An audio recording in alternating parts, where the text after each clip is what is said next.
এখন আর মানুষ মানুষের জন্য কাঁদে না, মানুষের প্রতি মানুষের কোনো মায়া মহব্বত নেই। আগে একটা সময় ছিল মানুষের অর্থ কম ছিল, কিন্তু মানুষের প্রতি মানুষের ভালোবাসা ছিল।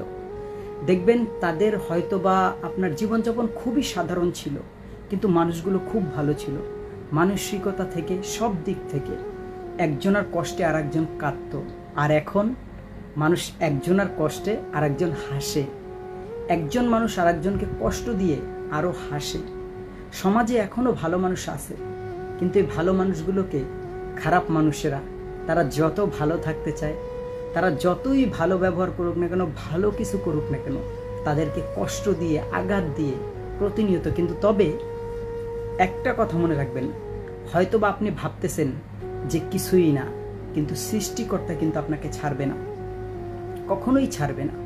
দেখুন, আপনি যদি আমাকে পুরো পেট ভরে খাওয়া দাওয়া দিয়ে যদি আমাকে একটা জুতা দিয়ে বাড়ি দেন, এটা কিন্তু আমার হজম হবে না। কিন্তু আমি আসলাম, আপনি আমাকে বললেন আসেন ভাই বসেন খাই, আপনার জন্য এটা তৈরি করছি, এই যে বলছেন, এতে মনটা ভরে যাবে।